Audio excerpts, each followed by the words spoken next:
ผ่บารมีมาเป็นนวโลกุตรธรรมปกเกล่าเกษาปกห่มหักษาครูบาอาจารย์พระมหาเถระพระเถรานุเถระเปื่อนสหธรรมิกสหพรหมจารีทุกรูปทุกองค์ปกห่มหักษาศรัทธาสาธุชนคนดีโยมพ่อโยมแม่เฒ่าแก่อีพ่ออีแม่ทั้งหลายทุกท่านทุกคนที่ติดตามรับฟังรายการเสียงธรรมยามดึกสารธรรมยามดึกตั้งสถานีวิทยุในเครือข่ายสายบุญของคลื่นสีขาวเพื่อชาวประชาซึ่งออกอากาศจากวัดปากตังเจริญอำเภอดอยหล่อจังหวัดเชียงใหม่ในเมตตาปารมีของครูบาอาจารย์ท่านพระครูอภิวัฒนวิกรมผู้อำนวยการหรือว่าผอ.คลื่นสีขาวที่เฮาตั้นเจ้าตั้งหลายได้รู้จักกันเป็นอย่างดีท่านอาจารย์เป็นผู้ดำริเริ่มในการจัด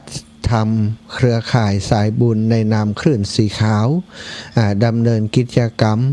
ในการเผยแผ่น้ำธรรมคำสอนขององค์ชินวรสัมมาสัมพุทธเจ้า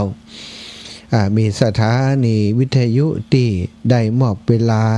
มาให้กับตังครูบาอาจารย์ได้บริหารจัดการหลายสถานีด้วยกันในช่วงเวลา20 นาฬิกาถึง22 นาฬิกานั้นประมาณเนาะตอนนี้มีเพิ่มอีกสถานีเพิ่มเข้ามาอีกตอนนี้ก็น่าจะเป็นประมาณ30 สถานีทุกๆสถานีก็หันประโยชน์ในการเผยแผ่ธรรมะหรือว่าน้ำธรรมคำสอนขององค์ชินวรสัมมาสัมพุทธเจ้าผ่านทางเทคโนโลยีด้านการสื่อสารที่เรียกว่าวิทยุ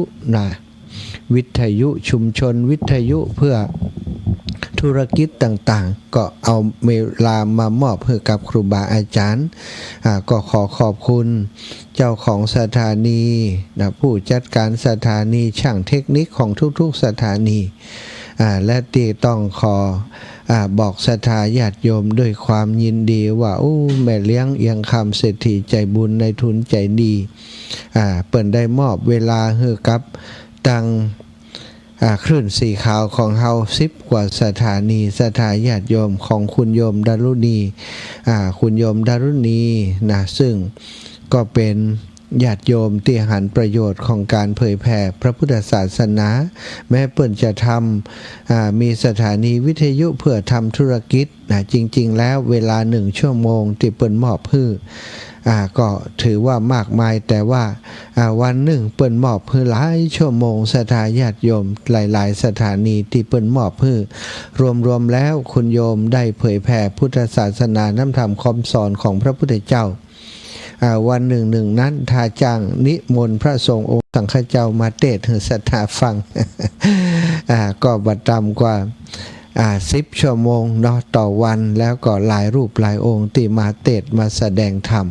ก็ขอแสดงความขอบคุณครับคุณโยมและครอบครัวให้ได้อยู่ดีมีสุขหิปันมาหาปันได้เดินทางขึ้นเหนือล่องไต่ต้องไก่เตียวไก่ให้ได้ปลอดภัยทุกเส้นทางเนอะ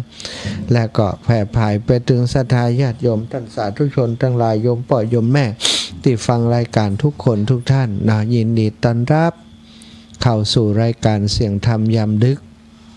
โดยอาตมาภาพพระมหาสมชาติชาตะปัญโยปกติแล้ววันพุธนั้นเป็นเวลาของครูบาอาจารย์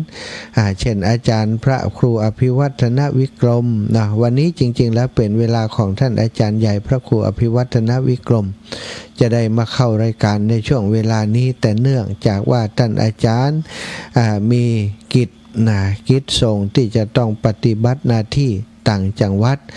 ได้เดินทางตั้งแต่เจ้ามืดของวันที่ผ่านมาแล้วเนาะแต่เจ้านี้ท่านอาจารย์ก็เมตตามอบเวลา5 ถึง 6 โมงให้อาตมาภาพบริหารจัดการดูแลแล้วก็ต่อจากนั้นสถานีวิทยุวัดฝายหินก็ได้ให้โอนเวลามอบเวลามาให้สำหรับกิจกรรมตั้งธรรมหลวงที่พระธาตุวัดอรัญญวิเวกคีรี สีจอมพ่อนะพระธาตุจอมพ่อวัดพระธาตุจอมพ่อของหลวงปู่ดอยพระครูปฏิภาณธรรมทินติหมู่เฮาตั้งหลายหู้จักเป็นอย่างดีมีกิจกรรมสำคัญมีงานบุญประจำปีเนาะเกิดขึ้นในวันนี้ก็คือวันที่29วันที่29เดือนตุลานะเป็นงานประจำปีที่หลวงปู่ตั้งทำหลวงทุกๆปีศรัทธาพี่น้องทั้งหลายอาตมาภาพก็ได้เป็นตัวแทนครูบาอาจารย์คลื่นสีขาวโดยท่านอาจารย์พระครูอภิวัฒนวิกรมได้ไปดูแลได้ไปผอกกอยงานเผยแผ่ที่หลวงปู่ได้กระทำร่วมกับลูกศิษย์ลูกหาศรัทธาญาติโยมของม่อนจอมพ่อเนาะได้ไปช่วยเพื่อนตั้งแต่วันที่26จนฮอดวันนี้ศรัทธา 3-4 วันที่ไปช่วยเตรียมการเตรียมงานจัดสถานที่เนาะดูแลงานครั้งนี้จนวันนี้เนาะก็ช่วยหลวงปู่เนาะออกอากาศเผยแผ่กิจกรรมดีๆที่วัดม่อนจอมพ่อไปให้ศรัทธาญาติโยมที่อยู่ต่างจองต่างบ้านได้สดับรับฟังติดตามกันก่อนนักกหลายคนเนาะก็ต้องขอบคุณเนอะสำหรับศรัทธาญาติโยมที่เปิดไปเจอใน Facebook เปิดไปเจอทาง YouTube แล้วก็ติดตามงานการถ่ายทอดในครั้งนี้ที่ม่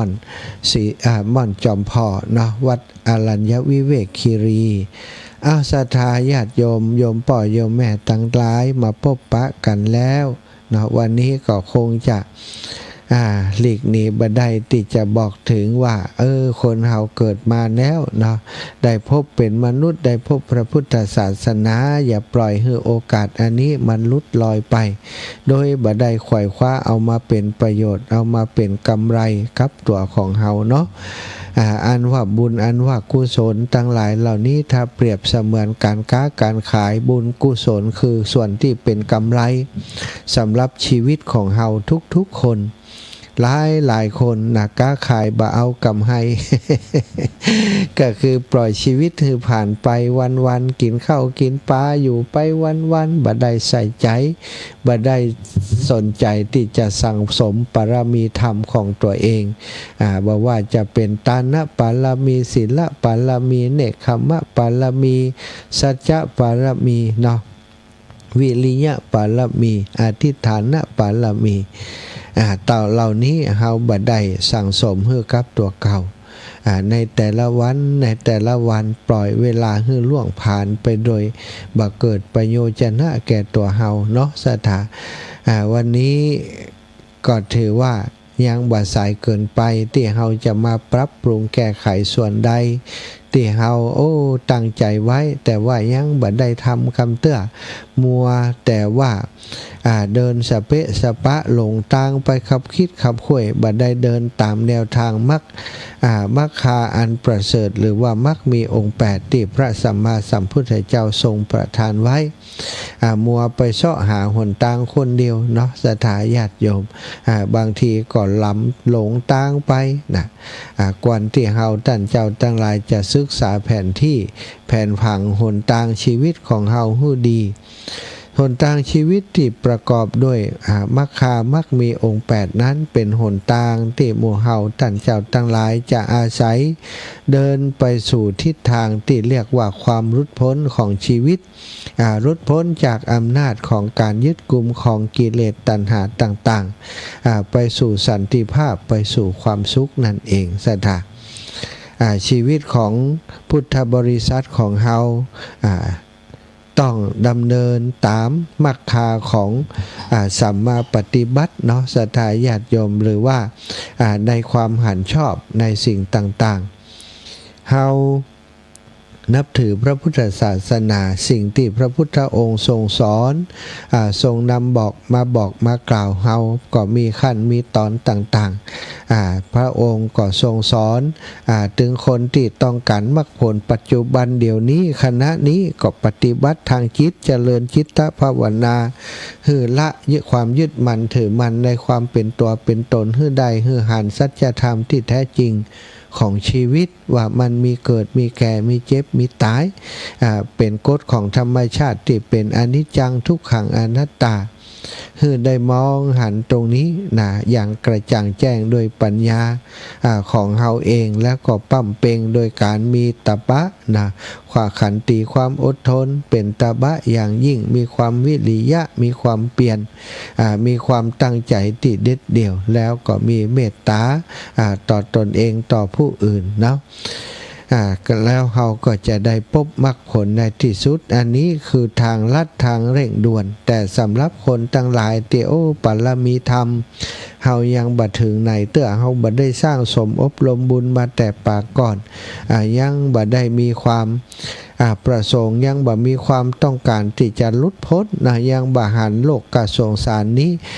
สังสารวัฏนี้เป็นของที่ไก่กันดานเป็นของที่แปดเปื้อนเป็นของที่มักหมมยังหันว่าเป็นของที่สนุกสนานเบิกบานนะอยู่เฮาก็ยังติดนะนันทินะมีความติดในสิ่งต่างๆในอารมณ์ต่างๆที่ผ่านเข้ามาในชีวิตมีความยินดีกับสิ่งที่หามาได้มีความยินดีในเรื่องของการที่ได้รับคำชื่นชมคำสรรเสริญเยินยอมีความยินดีในทรัพย์สมบัติทรัพย์สินสลิงคารมีความยินดีในรูปรสกลิ่นเสียงโผฏฐัพพะธรรมารมณ์ต่างๆเมื่อเรายังมีความยินดีอยู่อย่างนี้เนาะปรมีธรรมในการที่จะเบื่อหน่ายเบื่อหน่ายสิ่งเหล่านี้ซึ่งมันก็เกิดขึ้นตั้งอยู่ดับไปความสุขตั้งหลายที่เราได้สัมผัสความสุขตั้งโลกนั้นมันบอกก็ยั่งยืนเนาะความสุขสนุกสนานต่างๆนั้นบ่อยู่กับเฮาเมินสถาอีป่อยอีแม่ตั้งหลายเมื่อเป็นอย่างนี้ถ้าเฮาหันด้วยปัญญาว่าความสุขความทุกข์ก็ดีสิ่งต่างๆที่เข้ามาในชีวิตของเฮาเป็นของที่บ่จีรังยั่งยืนคำสรรเสริญเยินยอคำนินทาว่าร้ายต่างๆก็เช่นเดียวกันก็บ่ได้อยู่ติจีรังยั่งยืนแม้สุดท้ายตัวเฮาตั้นเจ้าทั้งหลายนี่ตัวเฮาตัวเขาทั้งหมดทั้งมวลนี้ก็บ่ได้อยู่บนโลกใบนี้อย่างจีรังยั่งยืนหรือที่เรียกว่าอยู่ค้ำฟ้าสักคนเดียววันหนึ่งเขาก็จะต้องจากกันไปแล้วจากกันไปบางคนก็จากไปในวัยอันอ่อนเยาว์ยังเป็นทารกาเด็กน้อยอยู่ได้เสียชีวิตจากไปก็มีบางคนกินข้าวกินปลาด้วยกันไปทำการทำงานบ่ได้กลับมาสักกรรมเกิดอะไรอย่างขึ้นระหว่างทางไปเหี่ยก็มีบางคนนั่งอยู่ที่บ้านอยู่ดีๆกับลูกกับหลานก็จากไปก็มีเนาะหลายโรคหลายอย่างหลายประการที่ทำให้เฮาบ่สามารถคาดคะเนได้ว่าเฮาจะมีอายุต่อใดจะตายวันนี้จะตายวันพรุ่งบ่มีไผฮู้แม้กระทั่งเฮาอยู่ด้วยกันบัดเดี๋ยวนี้ฟังน้ำฟังธรรมอยู่ในขณะนี้เนาะเฮาก็บ่ฮู้ว่าวันพรุ่งนี้แสงสว่างที่ขึ้นมาบนโลกใบนี้ของแสงอาทิตย์นั้นเฮาจะได้หันแหมก่อเนาะนี่เป็นสิ่งที่บ่มีอะไรอย่างแน่นอนเลยนะชีวิตของมนุษย์คนเฮานี้ศรัทธาญาติโยมทุกวินาทีทุกนาทีทุกชั่วโมงมีคนที่เป็นที่รักเฮาก็มีที่เป็นบัจจัยที่รักของเฮาก็มีเนาะสัตว์สิ่งต่างๆทั้งหลายมนุษย์ทั้งหลายที่ได้ละชีวิตเสียชีวิตจากไปมีเกิดขึ้นทุกวินาทีละหลายๆคนหลายๆชีวิตศรัทธาอีป่ออีแม่ทั้งหลายแล้วก็บ่ฮู้ว่าวันหนึ่งวันใดวินาทีนั้นจะเป็นวินาทีชีวิตของเฮาเนาะคำสอนของพระพุทธองค์ทรงเตือนเฮาเสมอว่าชีวิตนี้เป็นของน้อย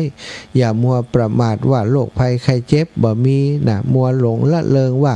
อยู่ดีมีสุขอยู่มัวแต่ม่วนแต่นั้นบ่ได้ใส่ใจสนใจในการที่จะเก็บเกี่ยวเอาบุญเอากุศลมาใส่ตัวเฮาศรัทธาญาติโยมอันนี้ถือว่าเป็นความประมาทบางคนประมาทว่ายังหนุ่มยังต้อยยังบาปแปลงแห่งมียังบัดต้องทำบุญทำทานเถอะหาเงินหาทองหม่อนเต็มที่ก่อนถึงเวลาก็ทำ คนส่วนใหญ่มักจะเป็นอย่างนี้แม่นครับบัดใจศรัทธาญาติโยมอีป่ออีแม่ทั้งหลาย ความจริงนั้นทุกคนเสมอเหมือนกันหมดคือบ่ฮู้ว่าวันพรุ่งนี้เฮาจะยังมีชีวิตมีลมหายใจอยู่ก็ยังจะได้พบปะกับโลกใบนี้อันสวยงามยังจะมีโอกาสสร้างบุญสร้างกุศลยังจะมีโอกาสสร้างครอบสร้างครัวทำการทำงานสร้างฐานะหลักฐานก่อบ่มีไผฮู้เลยศรัทธาบ่มีไผคาดคำนวณได้คาดคะเนได้ว่าจะมีอะไรอย่างเกิดขึ้นกับชีวิตของเฮานอกนอกจากองค์พระสัมมาสัมพุทธเจ้าผู้ยังรู้สรรพสิ่งต่างๆสามารถรู้ได้แต่ว่าวันนี้พระองค์บ่ได้อยู่กับเฮาโดยสรีระร่างกายแล้วแต่ว่าสิ่งที่อยู่กับเฮาก็คือน้ำธรรมคำสอนของพระองค์ยังอยู่กับหมู่เฮาท่านเจ้าทั้งหลายอยู่คำสอนทุกอย่างทุกประการประกอบไปด้วยพระเมตตาคุณพระกรุณาธิคุณพระบริสุทธิคุณศรัทธาญาติโยมถ้าเฮาปฏิบัติตามที่พระองค์ทรงสอนไว้บอกว่าจะเป็นเรื่องของทานเพื่อลดขจัดลดละความตนีทีเหนียวสถานที่โดยปกติแล้วเป็นสิ่งที่ฝังนอนเนืองอยู่ในเรียกว่าในอนุสัยในจิตในใจในวิญญาณของเฮาเนาะหรือว่าที่เป็นว่าในสันดานโดยกำเนิดนั้นจะมีสิ่งนี้อยู่ในทุกตัวทุกตนแม้กระทั่งสัตว์แต่ว่าคนนี้จะมีนักกว่าสัตว์หน่อยเนาะเพราะคนเป็นชีวิตที่มีความยึดมั่นถือมันเป็นคนที่มีสติปัญญากว่าสัตว์ต่างๆทั้งหลายฉะนั้นความโลภความหลงต่างๆเนาะจึงมีมากกว่าสัตว์ทั้งหลายสัตว์ทั้งหลายกินเพื่ออยู่เพื่ออยู่เพื่อกินเพื่อจะมีชีวิตอยู่ไปวันๆอิ่มแล้วก็นอนก็พักผ่อนแต่มนุษย์บ่อย่างอันศรัทธาหาไว้หากินไว้หาใส่คลังไว้เยอะๆกว่าว่าวันหนึ่งจะบ่มีโอกาสได้หากว่าว่าวันหนึ่งจะบ่มีโอกาสแบบนี้อีกพยายามกอบโกยเอาจนบางคนบางท่านบ่มีชีวิตที่จะคิดหันหัวเข้าหาธรรมะในพระพุทธศาสนาบ่ได้บังคับศาสนิกของศาสนาอื่นอาจจะบังคับว่าจะต้องนับถือจะต้องทำอย่างนั้นอย่างนี้เวลานั้นเวลานี้แต่ศาสนาพุทธของเฮาเป็นศาสนาแห่งอิสรภาพเสรีภาพใครอยากนับถือก็นับถือไปบ่อยากนับถืออยากจะทำตามก็ทำบ่อยากทำก็เป็นหยังแต่คำสอนมีเหตุมีผลว่าถ้าทำก็ได้ถ้าบ่ทำก็บ่ได้อันนี้คือคำสอนที่เป็นหลักการที่พระพุทธองค์ทรงประทานไว้กับเฮาท่านเจ้าทั้งหลายเนาะ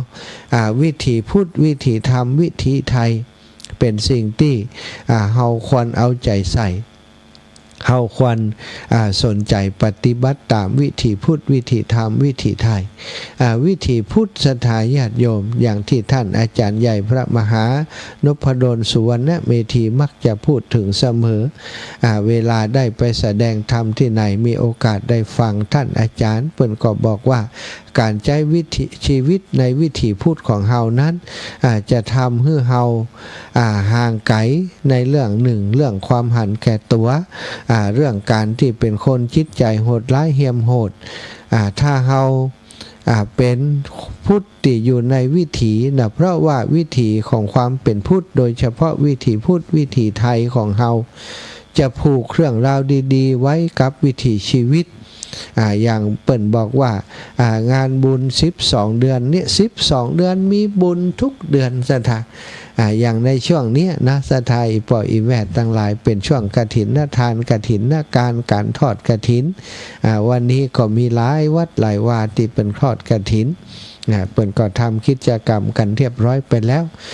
วัดที่อาตมาได้มีโอกาสให้หอมวันนี้ก็ขอถือว่าเอาบุญมาฝากก็คือวัดวังพร้าวเนาะที่เป็นบ้านเกิดของโยมน้องสมจิตอินทรวิจิตรแม่ญาติตุมมาแสนอินคำศรัทธาญาติโยมแฟนรายการก็มีอยู่นักหนาปะป่านเตี่ยวบ้านวังพร้าว ใจอยากจะไปร่วมกฐินเตยเปิ้นแต่ว่าตัวนี่อยู่ที่ม่อนจอมพอ รับภาระธุระทำหน้าที่สนองงานหลวงปู่พระครูปฏิพันธ์ธรรมทินบัดได้เป็นหัวเรือใหญ่แต่ก็เป็นคนขับเคลื่อนเป็นกลไกกลจักรตัวหนึ่งในการทำให้งานในวันนี้เป็นไปด้วยความราบรื่นศรัทธาจะปลีกตัวมาก็พอแล้วตึงบ่มีจังหวะแล้วก็ปลีกตัวมามันก็ไกลเดินทาง 3-4 ชั่วโมงไปกลับก็8 ชั่วโมงก็จบข่าวพอดีบ่ได้ช่วยหยังก็จำเป็นต้องตัดสินใจโอนปัจจัยมาร่วมบุญกับคณะศรัทธาเจ้าภาพโดยผ่านตังโยมน้องสมจิตอินทรวิจิตเนาะเป็นจำนวนบะมักบะหลาย500 บาทแต่ว่าเป็นเงินที่ได้มาโดยชอบที่ศรัทธาญาติโยมถวายเอาไว้ในโอกาสต่างๆว่าท่านอาจารย์เอาไปทำบุญเนอะใจส่วนตัวของท่านอาจารย์ตามอัธยาศัยก็ได้ใจส่วนนั้นมาสร้างบุญสร้างกุศลเนาะมาทำบุญให้ศรัทธาญาติโยมได้บุญตัวนี่ก็เป็นบุญเนาะก็เป็นวิถีพุทธนะศรัทธาวิถีพุทธวิถีธรรมวิถีไทยจะมีวิถีพุทธของเฮานี้ก็จะมีการไปวัดไปว่าทุกวันพระวันศีลหรือว่าตื่นเจ้ามานะศรัทธาท่าเปิ้นบ่ได้มีภาระธุระอย่างนักมีพอจะแบ่งปันวิถีพุทธตื่นเจ้ามาเปิ้นก็นิยมใส่บาตรเขาจะหันว่าวิถีชีวิตของคนไทยเกี่ยวเนื่องกับการทำบุญทุกวันทุกเวลาตื่นเจ้ามาเนี่ยก็ได้บุญแล้วเนาะเตรียมกับข้าวกับปลานึ่งข้าวหุงปลาเรียบร้อยใส่บาตรพระพุทธใส่ข้าวพระพุทธบางคนก็โอ้พระพุทธเจ้าเพิ่นบ่ได้ฉันแล้วเพิ่นบ่ได้อยู่กับเฮาเอาไปใส่เป็นประโยชนะอย่างเนี่ยสถาคนที่เปิ้นมีความเข้าใจว่าถ้าบ่มีตัวตนอยู่บ่มีรูปร่างของพระองค์อยู่เอาใส่ไปพระองค์ก็บ่ได้กินบ่ได้บริโภคบ่มีประโยชน์อะไรอย่างนี้ก็มองตามรูปธรรมนะแต่ว่าโดยในของนามธรรมนั้นศรัทธาญาติโยมการทำอย่างนั้นเป็นการระลึกถึงคุณของพระพุทธเจ้าตลอดเวลาสะทำเสมือนว่าพระองค์ยังมีพระชนมายุหรือว่ามีชีวิตอยู่กับหมู่เฮาเจ้าขาดทั้งหลายบ่ได้เหินห่างไปไหนอยู่ในจิตในใจของเฮาเนี่ยนะศรัทธาจะกิน ก่อนจะกินน้ำก่อนจะกินข้าวก็เอาข้าวเอาน้ำคือคนที่สำคัญบุคคลที่เฮาเคารพนับถือก่อนก็คือพระรัตนตรัยแก้วเจ้า3 ประการบางครอบครัว หนึ่งเข้าแล้วก็จะแบ่งเป็นส่วนๆศรัทธาเตี๋ยตมาเคยหันติโยมพ่อโยมแม่เปิ้นทำแล้วก็หลายบ้านเปิ้นทำอันนี้ใส่เข้าพระพุทธเอาใส่ไว้ต่างหากอันนี้กล่องข้าวนี้ของพ่อของแม่เอาใส่ไว้ต่างหากอันนี้กล่องข้าวของพ่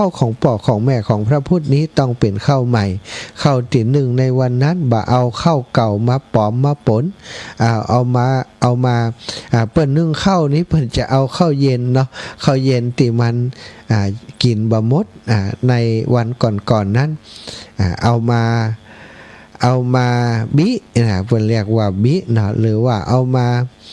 อย่างนี้มันจะติดกันเป็นข้อนะเอามาบินั่นน่ะถูกต้อง เอามาบิเอามาย่อยเพื่อจะให้มันเอาไปนึ่งรวมกับข้าวใหม่ข้าวใหม่อยู่ตั้งรุ่มข้าวที่เอาไปนึ่งร่วมก็จะเป็นข้าวที่กินในวันก่อนมันบ่หมดเปิ้นก็เอามานึ่งแหมข้าวแบบนี้จะเหนียวกว่าข้าวที่นึ่งใหม่เนาะความอร่อยอย่างต่างๆก็จะน้อยกว่าข้าวใหม่ เปิ้นเอาโมะตั้งหน้าแล้วก็นึ่งไปพอสุกปุ๊บเอามาใส่กว่าข้าวนี้ก็เปิ้นเทลงพอเทลงมาส่วนตั้งหน้าจะออกมาก่อนเปิ้นก็จะจัดการเอาส่วนนั้นไว้ต่างหาก เอาส่วนนั้นไว้ต่างหากแล้วก็จะมีกล่องข้าวแยกจะมีกล่องข้าวที่ใส่ข้าวนี้แยกออกไปอันนี้ของพ่อของแม่เน้อของปู่ย่าตายายคนที่เปิ้นเคารพนับถือที่เป็นอรหันต์ในครอบครัวอันเขาใส่เข้าพระพุทธเอาใส่จานไว้อันนี้ใส่กล่องคือกับพ่อกับแม่แล้วก็ ที่ของคนในครอบครัวที่รวมกันนั่นเพิ่นก็เอาข้าวใหม่ใส่เข้าไปก่อนแล้วก็เอาข้าวเหนียวโมะตั้งหน้า ตื่นเจ้ามานี่ต้องกินข้าวเหนียวก่อน ถ้ากินข้าวเหนียวบ่หมดก็บ่ตอนก็เจอกันแฮมะกับข้าวเหนียวเนาะแล้วก็ถ้ามันบ่หมดเอาศรัทธาวันนี้กินกับข้าวเหนียวเอาล่ะข้าวที่เหลืออยู่เป็นข้าวใหม่นะกลายเป็นข้าวเหนียววันต่อไป เปลี่ยนอย่างนั้นแต่คนที่กินข้าวใหม่อยู่ทุกวัน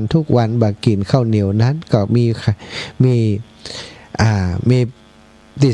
ใส่เข้าพระพุทธเนาะศรัทธาญาติโยมใส่เข้าพระพุทธพระธรรมพระสงฆ์เพื่อก็ใส่3ก้อนนะใส่พระรัตนตรัยอันนี้เนาะ3ก้อนมีน้ำกามีอาหารนะเรียบร้อยเพิ่นก็เอาใส่แต่ว่าส่วนใหญ่ที่อาตมาหันจะมีแต่ใส่เข้าพระเนาะบ่มีส่วนที่เป็นกับข้าวเป็นอาหารใส่เข้าพระพุทธนะก็รวมถึงพระรัตนตรัยอย่างที่บอก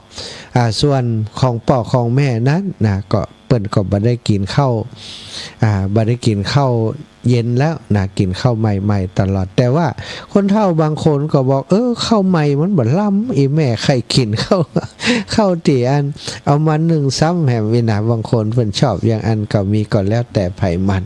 แต่การกระทำของลูกของเต้าทำกับพ่อกับแม่อย่างนั้นเป็นสิ่งที่ถูกต้องหันความสำคัญของ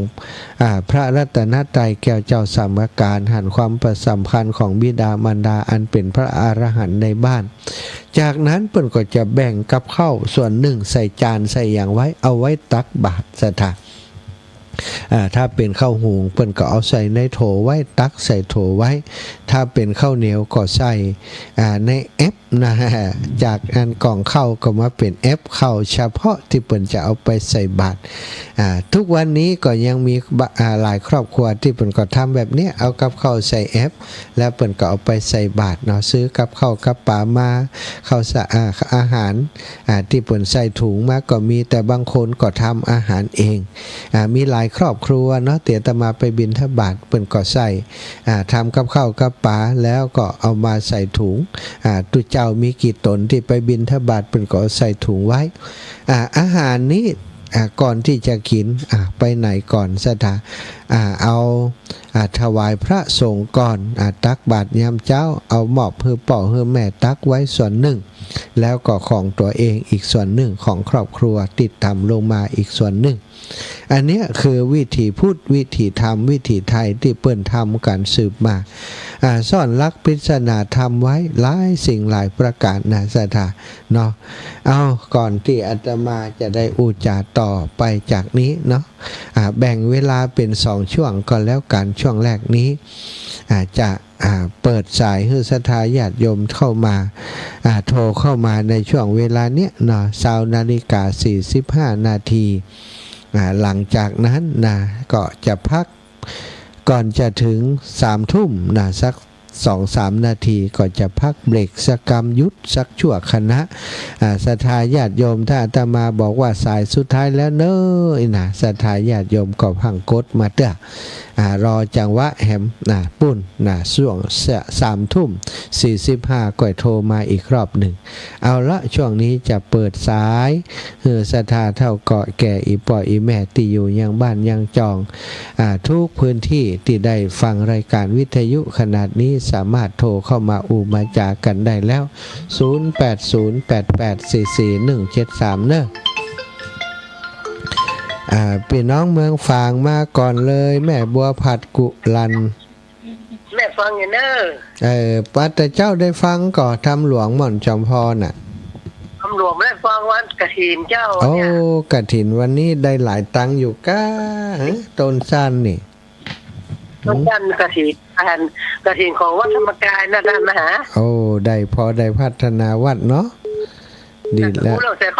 แม่ใจถึงบ้านข้าพเจ้านะดีกับเป็นวิถีพุทธของเฮาเนาะเปิดนิยมได้ประโยชน์หนักหนามีขนมก็ใส่เนี้ยอีกใช่คือว่าอย่างนั้นอันนั้นอย่างว่ามันมีอยู่ในเฮานั่นน่ะใช่เหมือนกับเปิดอยู่ในเฮาตลอดเนาะเพราะว่ามันได้กินมันเจ้าได้กินเมื่อกี้เขาจำเจ้าเอาใส่เขาก็พูดไม่ใช่เขาได้เนาะเขาได้ใส่บาตรพระพุทธแล้วเนาะ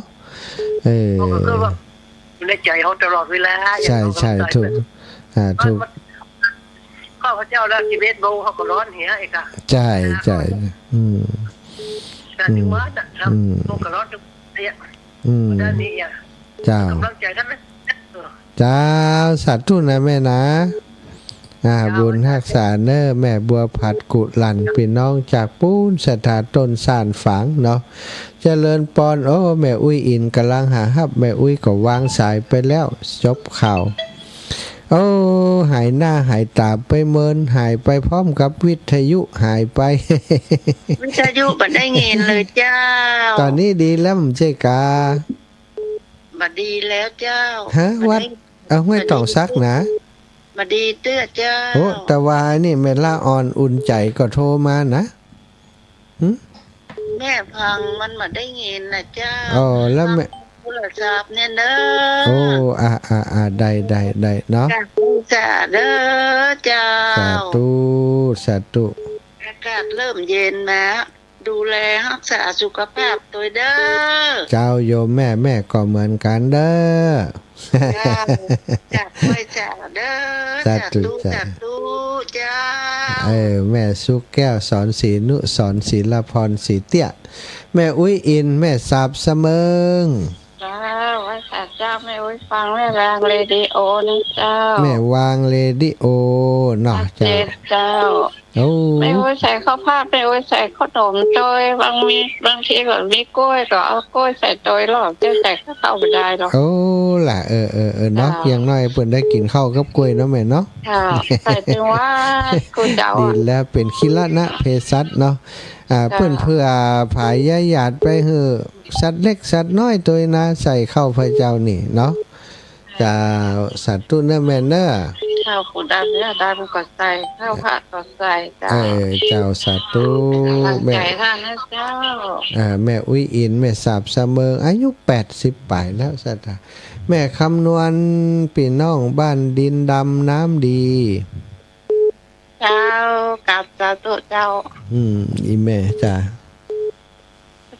คนไทยถอดมันมุดชะกันเนาะ ฮะจะได้หมดอ่ะ แม่ได้หันสองฟูเห็นแซ่นี่ จะได้หันสองฟูกอ่ะมันมี ตอนเห็นตีมีแล้วมันตอนเห็นมันมีอะไรนะ อ๋อมีกะตอนเหลืองอยู่ลูก อ๋อมันมีนะเจ้า นะวัดไฟหินนะ ไม่เห็นมันมีนะเจ้ามีการรายการที่หลกการที่ทำน่ะตลอดอ่ะ โอ้เลยเป็นอย่างนั้นไปกะอย่างใดวะฮะ มีวันเหตุใจของจ่าได้กินข้าวต้มแล้วนะ มันเป็นอย่างอ่ะ มีได้ยินทำกับมันง่ายได้ฟังกับมันง่ายอันนั้นเจ้า อ๋ว่ากันไปเนาะเสียดายแต่ น่าจะ เจ้าสาธุแม่เนอ เจ้ากับไอ้สาเจ้า ตั้งปุ้นตั้งเมืองฝางนี่ได้ยินตลอดเนาะเจริญพรยายพร อันนี้ฟังเขาไปถ่ายทอดอ่ะ วันค่ำก็ ย้ายทางบ่ายโมงอ่ะ อ๋อ บ่ายโมงมา4 โมงอ่ะ บ่ายโมงถึง4 โมงเนี่ยตะกี้ดินดำว่าเป็นรายการนั่นตลอดว่าคดีโลกคดีทำรายได้มุนน่ะ ฟังคนละสถานีกะ ฟังไปถ่ายทอดเป็นเทศธรรมอ่ะ โอ้เจ้าดีแล้วเนอขอบคุณยายพรเนอเจ้าบุญรักษาแม่ยายพรล่องวัวแดงเจริญพรแม่น้อมสุภาวงศ์ เจ้า บ้านน้ำดิบ เจ้า เจ้าฟังอยู่เนาะ เจ้าฟังกับฟังได้ใด โอ้ไม่อย่างใดกัน ว่าฟังก็ง่อมแหละแม่ล่ะฮะ อ๋อแม่งอมได้หลายเดือนเด้อ ดูนากะเจ้า เราเป็นกำลังใจเด้อ เจ้าเป็นกำลังใจให้แม่เหมือนกันเนอะอยู่ดีมีสุขเจ้าแม่น้อมสุภาวงศ์ปีนี้รู้สึกว่าสุขภาพแค่ออดแอด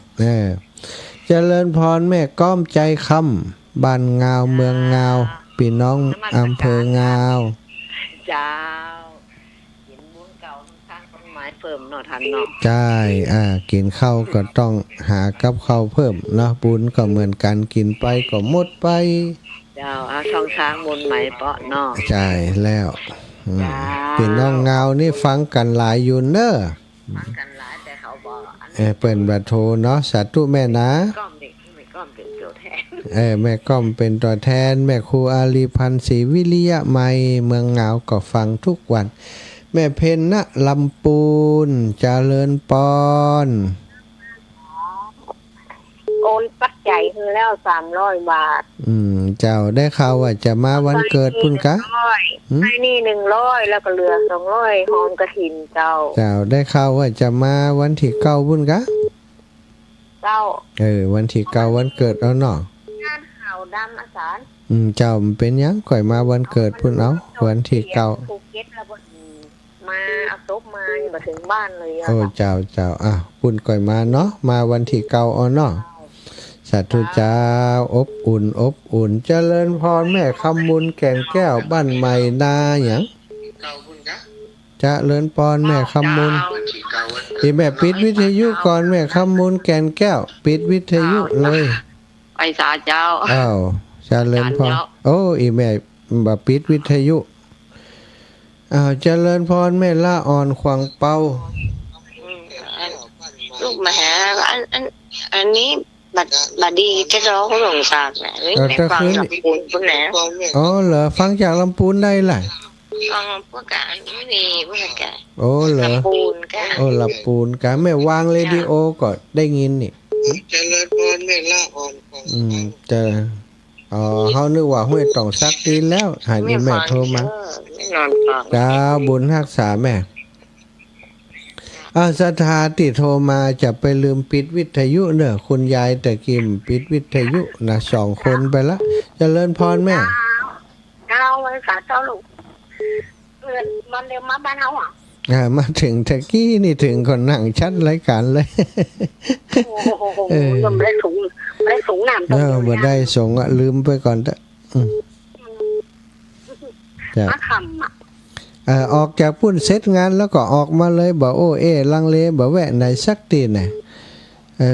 เจ้าบ่คิดว่าจะต้องมาจัดรายการเจแจ้งบรรลุเจ้า เรื่องประกันน่ะเนาะ แช่ปัตตานเจ้าแม่สาธุแม่เด้อ เจ้าไว้สาเจ้าลูก บุญรักษา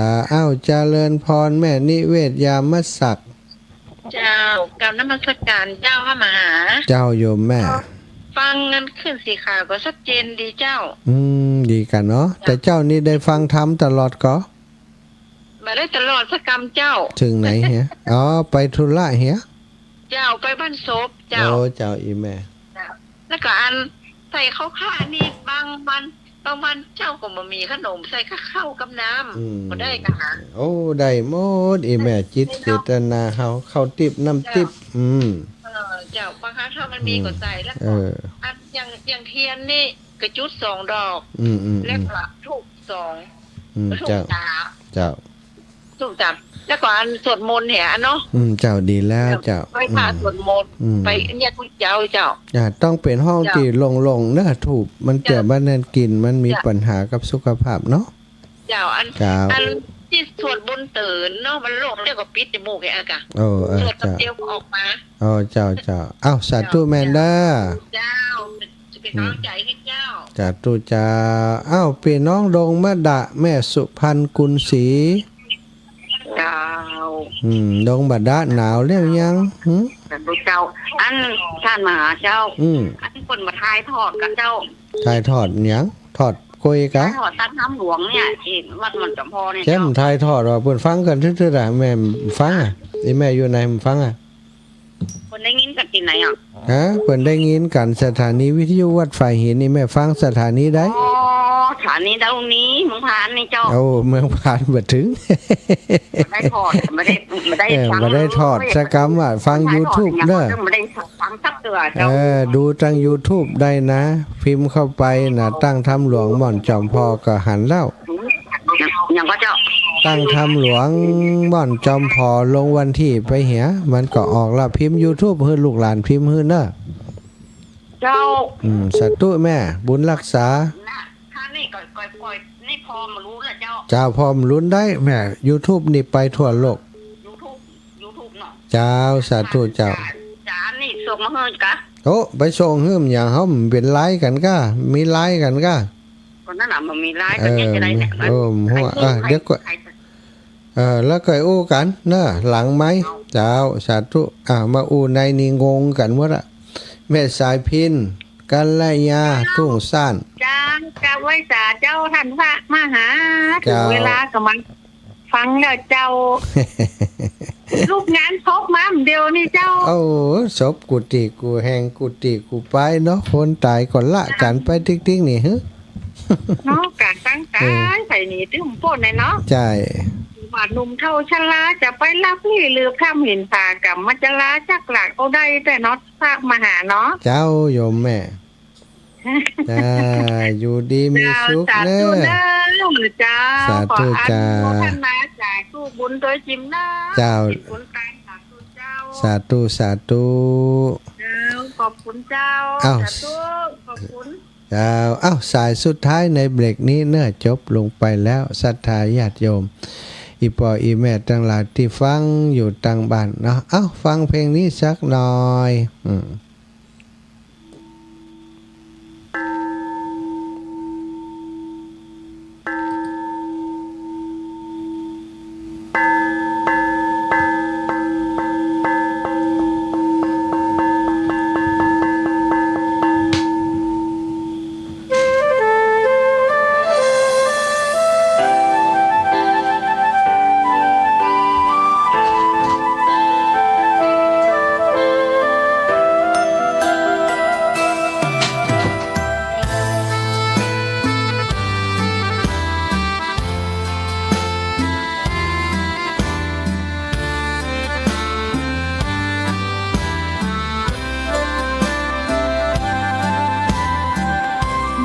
เกิดเป็นคนนั้นยากจริงนะ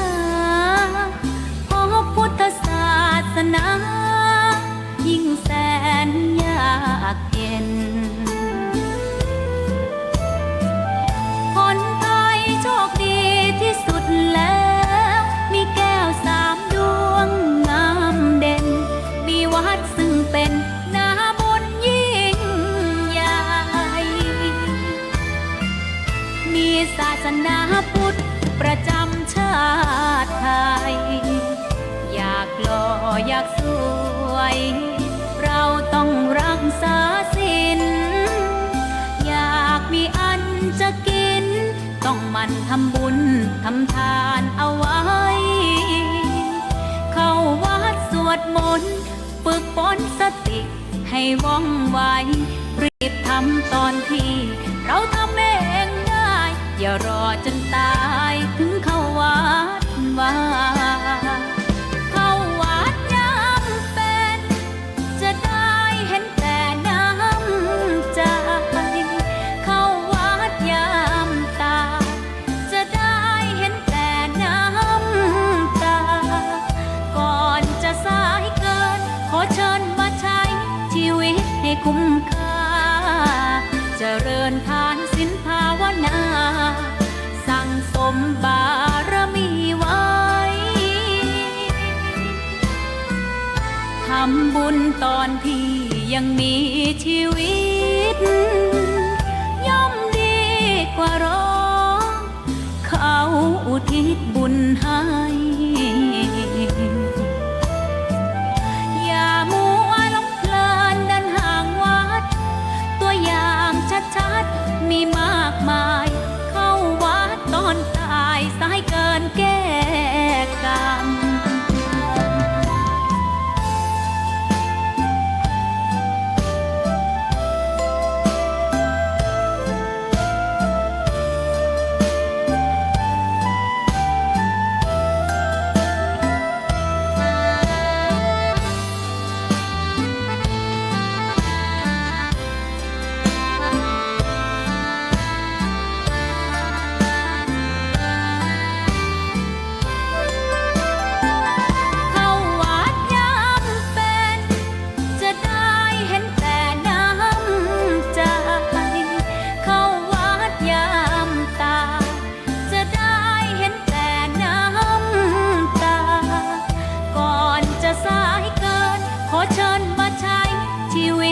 คุ้มค่า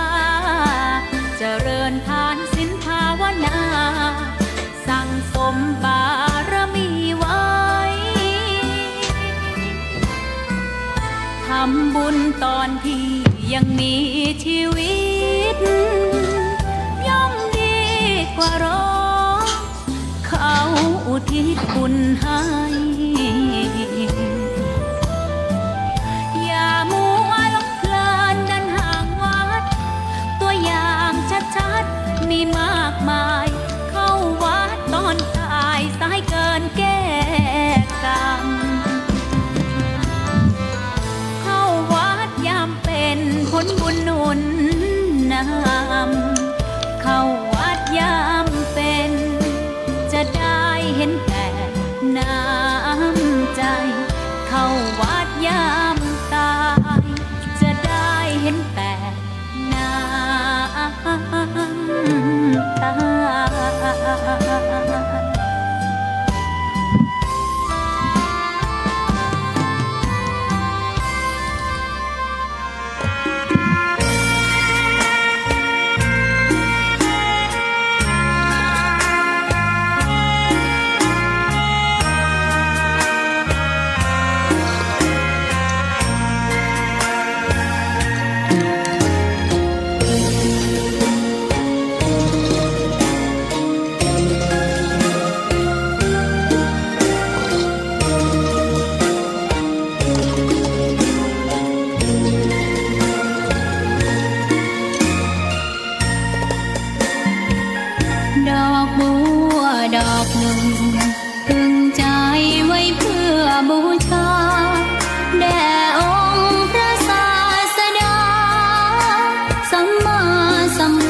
า เจ้า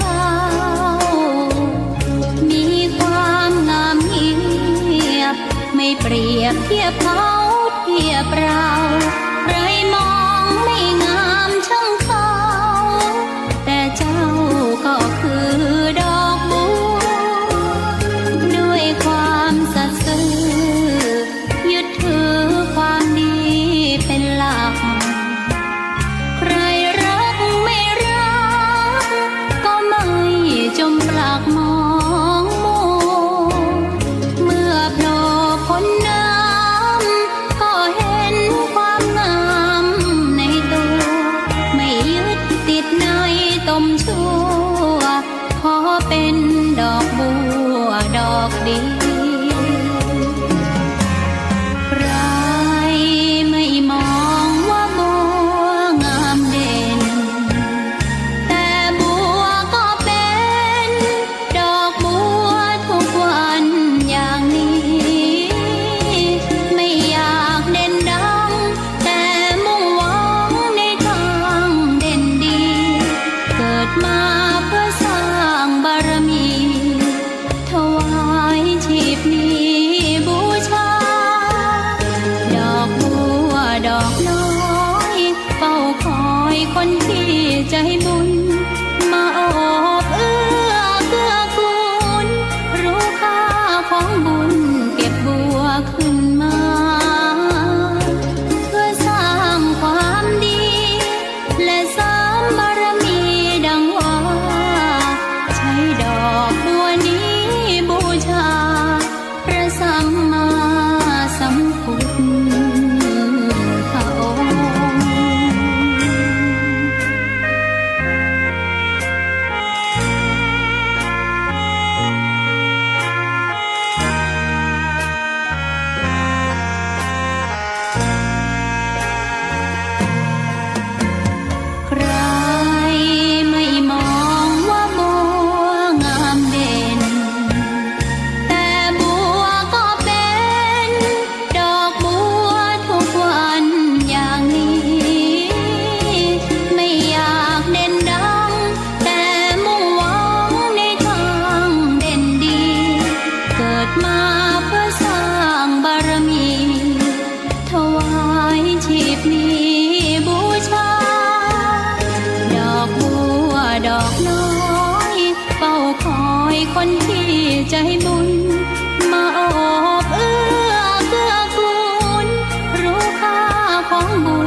ระสัมมาสัมพุทธองค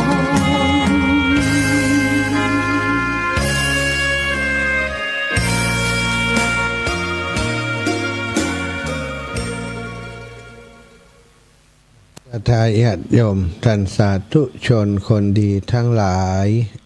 พบปะกันในชั่วโมงที่2เนาะ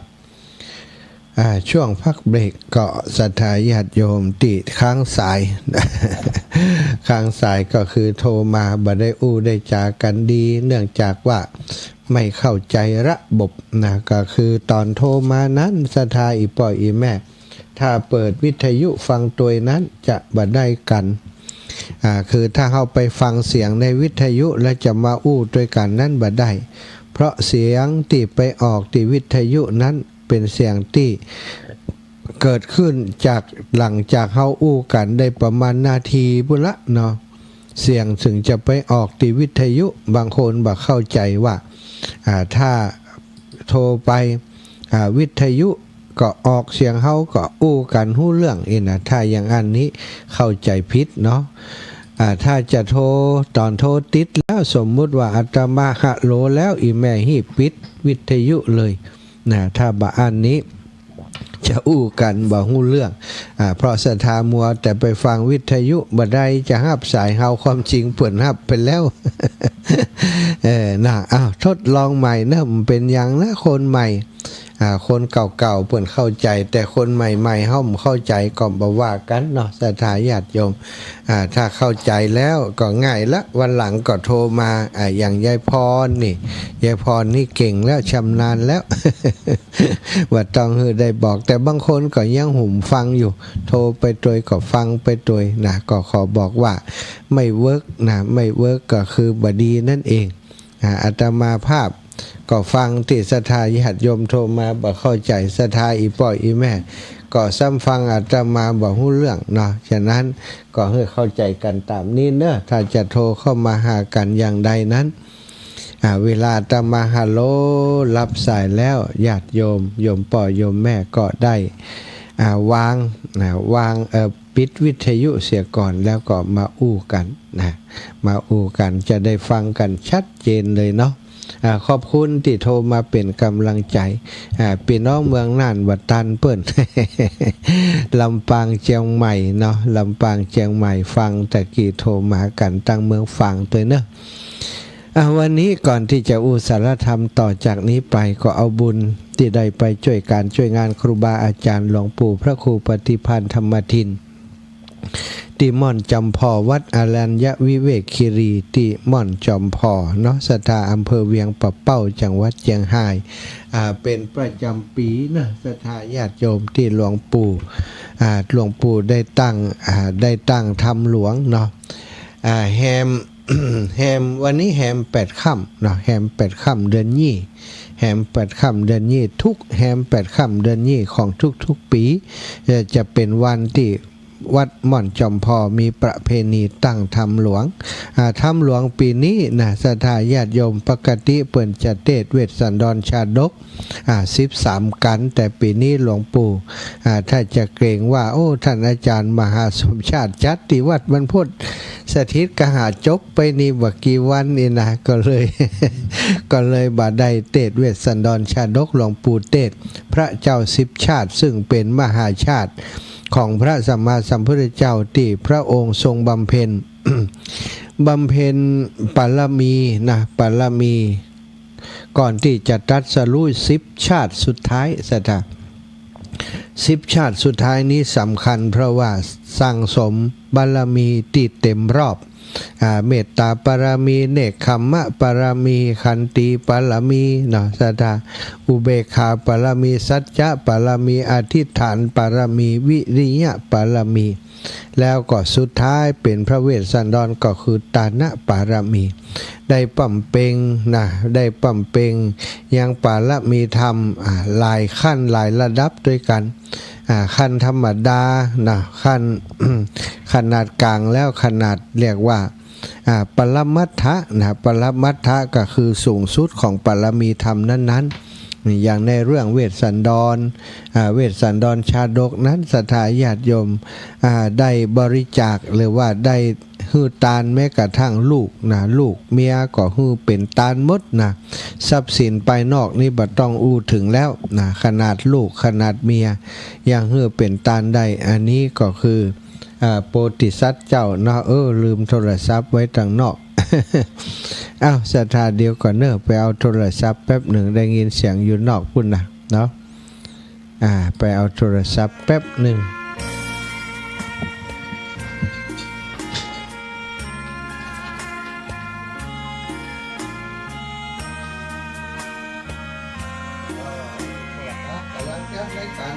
เดี๋ยวไปโทรตอนนั้น21 นาฬิกา 45 นาทีเนาะ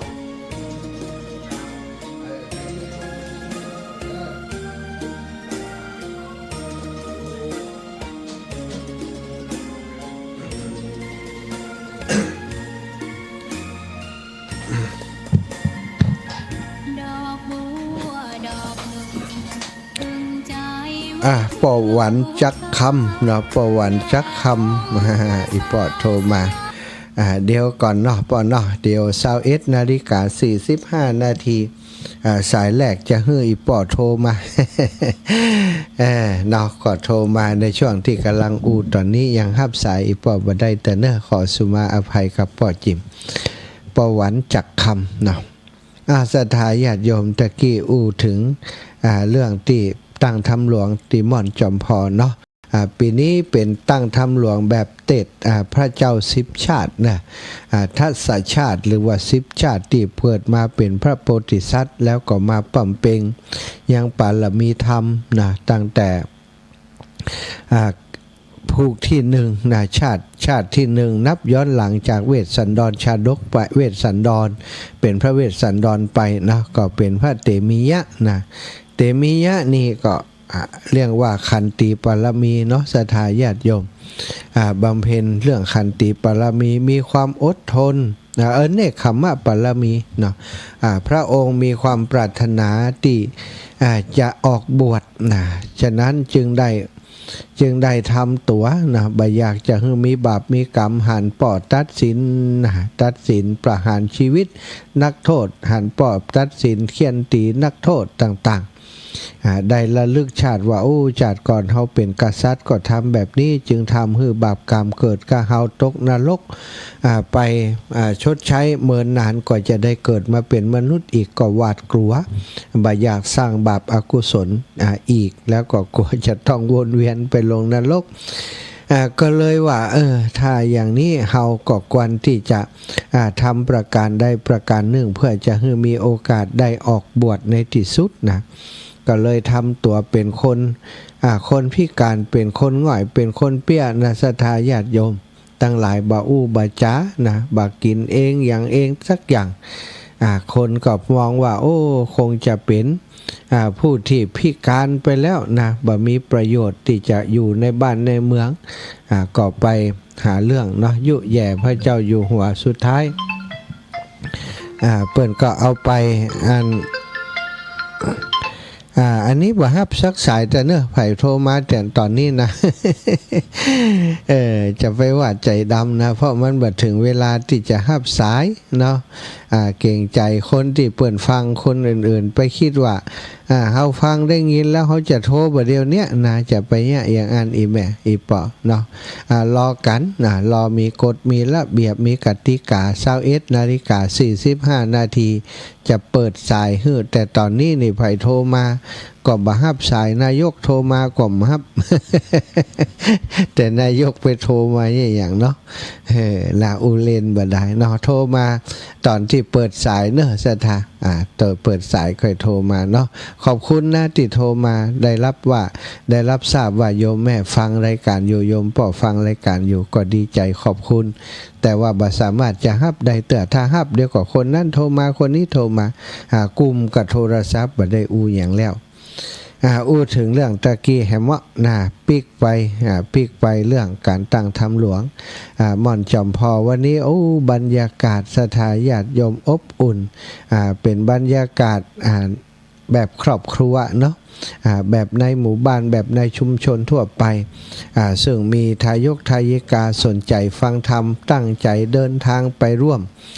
ฟังธรรมหลวงในวันนี้พี่น้องจากลำปางก็ไป2 คณะศรัทธาพี่น้องต่างบ้านดงสันเงินบ้านน้ำทงนะบ้านน้ำทงนี่ติดตามท่านอาจารย์พระมหานฤดลมหาปัญโยทุปิเอสนะท่านมหาเอสนะไปร่วมฟังตั้งธรรมหลวงวันนี้นะตุปีเปิ้นได้ท่านอาจารย์มหาได้รับนิมนต์ให้ไปเทศนะในผูกที่5นะในผูกที่5หรือว่าที่6ในผูกที่6โลเนาะภูริทัศน์แล้วก็หลวงพ่อพระครูอุดมศิริทัศน์ก็ได้รับนิมนต์ไปเทศจำมาได้นะผูกได้ ได้จะเป็นผูกที่5นะก็2 คณะนี้ปาสถาญาติโยมแฟนคลับเป็นกำลังใจติดตามไปด้วยเนาะหลวงพ่อพระครูอุดมศิริทัศน์ก็ไปกัน 5-6 ชีวิตถึงคนครับถึงป่ออาจารย์แล้วก็ศรัทธาญาติโยมอุบาสกอุบาสิกาติดตามไปท่านอาจารย์พระมหานฤดลมหาปัญโยก็เช่นเดียวกันมีศรัทธาญาติโยมติดตามลำโดยพี่น้องจากต่างบ้านน้ำทงแม่แก้วโทนาบุตรโยมน้องจำเนียนโยมแม่น้อยอินยาศรีนะก็ได้ติดตามท่านอาจารย์ไปแล้วก็ต่างพี่น้องจากต่างเชียงไฮ้เวียงป่าเป้านี่ก็มากันนักหนาอบอุ่นเนาะแต่ละหมู่บ้านแต่ละชุมชนบางเตือกเปิ่นก็มีงานก็ทยอยกันมาบางพ่องมาเจ้าบางพ่องมาบ่ายป่อบุญธรรมแม่รัตนาสังคำฟั่นนะไปอยู่เป็นกำลังคิดกำลังใจคือครูบาอาจารย์ขอขอบคุณเป็นอย่างสูงรวมถึงปอน้อยปอนานครูบาอาจารย์ที่เวียงป่าเป้าที่ไปร่วมกันเนาะคุณหมอก็ไปเนอะสถาโยมพ่อโยมแม่ที่บาแปงแหงมีแม่บัวลานี่ก็ไปเนาะแม่เทียมชั้นก็ปะกันศรัทธาญาติโยมที่ฟังอยู่ต่างบ้านคุณโยมกนกพิษชัยนาอยู่เมืองฝางได้ฟังแล้วก็โอนปัจจัยมาเป็นเจ้าภาพกันเทศโดยแม่ย่าละมูลสอนง่ายสันทรายแม่โจสันทรายเป็นเจ้าภาพ10กันละ300ดูแต่ละคนแต่ละท่านนี่ก็ร่วมสมทบร่วมบุญมาวันนี้ขอแจ้งให้ศรัทธาทราบว่าปัจจัยเนาะที่ศรัทธาญาติโยมโอนมาก็ดีที่ไปปักหน้างานเนาะไปปักต้นกันเทศหลวงปู่บ่ได้เอาออกสักใบสักแบงค์เนอะแบงค์ใหญ่ก็ตามแบงค์น้อยก็ตามไผปักกันเทศยกถวายหมดเลยศรัทธาก็เป็นประโยชน์นะเป็นครูบาอาจารย์ตนที่ไปเทศก็จะได้นำมาพัฒนาวัดวาอารามมาใช้จ่ายในการสร้างบุญสร้างกุศลของเปิ้นต่อไปขออนุโมทนาในกุศลเจตนาของหลวงปู่แล้วศรัทธาญาติโยมที่ร่วมโดยช่วยกันปักตนปัจจัยปักตนสตังเป็นเจ้าภาพตั้งธรรมหลวงที่ม่อนจอมพอปีนี้เนาะขอบคุณทุกคนทุกท่านก็เป็นวิธีพูดเหมือนกันนะศรัทธาชั่วโมงแรกตะกี้อูถึงวิธีพูดวิธีทำวิธีไทยวิธีเหล่านี้ มันสร้างโอกาสให้เฮาท่านเจ้าทั้งหลายได้มีโอกาสทำบุญร่วมกันตั้งธรรมหลวงนี่ก็เป็นวิธีพุทธที่ในเพิ่นก็มีนะทางภาคกลางเพิ่นก็ตั้งธรรมหลวงเทศมหาชาติเหมือนกันบางแห่งก็เทศแบบนี้แหละพระเจ้า10ชาติบางแห่งก็เทศเวสสันดรชาดกก็แล้วแต่เนาะฉบับภาคกลางจะเป็นทำนองแลมีกองประโคมร้องนะมีร้องลำทำเพลงประกอบไปก็มีภาคเหนือก็อีกแบบหนึ่งเป็นธรรมที่เป็นแบบฉบับของภาคเหนือแล้วก็อีสานก็เป็นแลแบบอีสานก็ม่วนไปอีกแบบหนึ่งอันนี้ก็คือรูปแบบของวิถีพูดวิถีธรรมวิถีไทยทำให้เกิดอย่างขึ้นศรัทธาญาติโยมตะกี้ที่ชั่วโมงแรกอาตมาได้อู้ถึงเรื่องของการใส่บาตรพระยำเจ้าเนาะใส่บาตรพระเจ้าใส่เข้าพระเจ้าเนี่ยทุกหมู่บ้านทุกบ้านทุกชุมชนนิยมทำกันสมัยก่อนบ่มีใครถามว่าทำไมต้องใส่นะ เปิ้นหันเปิ้นใส่เปิ้นก็ใส่ตามกันปู่ย่าตายายใส่คนเป็นลูกทัดมาก็ใส่ต่อมาคนรุ่นนั้นจากไปคนรุ่นลูกรุ่นหลานตั้งหลังก็ใส่กันมาแต่ว่าระยะหลังมานี้นะก็เกิดการตั้งคำถามว่าใส่แล้วเพิ่นได้กินกะหั่นใส่ฮื้อจะกิ้มกะใส่ฮื้อหนูกะ หั่นหูมันกาบไปถึงวันเนี่ยพอคิดอย่างนี้ป๊อบก็บ่ใส่ก็มีนะสถาทำให้วิถีความเป็นพุทธสายเลือดความเป็นพุทธของเฮามันหดหายไปแล้วก็บ่มีไผอธิบายให้กับคนที่เปิ้นเข้าใจผิดนั้นคือเข้าใจที่ถูกต้องเนาะที่เปิ้นใส่ก็เพราะว่าเปิ้นน้อมระลึกถึงคุณของพระพุทธเจ้าพระธรรมเจ้าพระสังฆเจ้าอันเป็นรัตนะแก้วเจ้าอันประเสริฐที่จะคุ้มครองปกปักรักษาเจ้าสมณะศรัทธามูลศรัทธาที่ใส่บาตรนั้นคือเปิ้นได้อยู่ดีมีสุขศรัทธาญาติโยมก่อนเฮาจะกินคือคนที่เฮาฮักคือคนที่เฮานับถือเปิ้นได้กินเสียก่อนอันนี้คือวิถีที่ถูกต้องเป็นความกตัญญูกตเวทีเป็นความอ่อนน้อมถ่อมตัวขณะที่เฮาใส่จิตใจเฮาก็อ่อนโยนจิตใจเฮาก็น้อมระลึกถึงพระพุทธเจ้านะศรัทธาแม้ว่าเฮาจะบ่ได้เจอพระองค์โดยตัวของเฮาเองเฮาก็หันสารูปปิมปาของพระองค์ก็น้อมรำลึกถึงสารูปปิมปาก็ได้อันเป็นสัญลักษณ์นะอันเป็นสิ่งที่เป็นตัวแทนของพระพุทธเจ้าถ้าจะนึกคือละเอียดกว่านั้นไปก็นึกถึงคำสอนของพระองค์นึกถึงธรรมและวินัยที่พระองค์ทรงประทานไว้ให้เฮาท่านเจ้าทั้งหลายได้เคารพนับถืออยู่จนถึงทุกวันนี้ นึกถึงความ เวลาใส่เข้าพระเจ้าก็นึกถึงความบริสุทธิ์ของพระพุทธเจ้า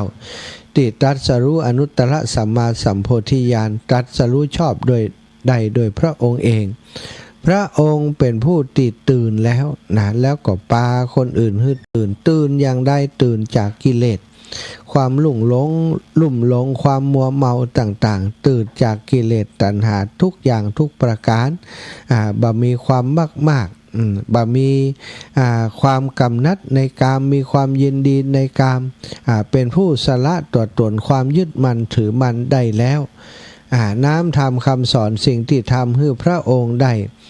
ไปถึงฝั่งพระนิพพานนั้นพระองค์ก็เอามาเปิดเผย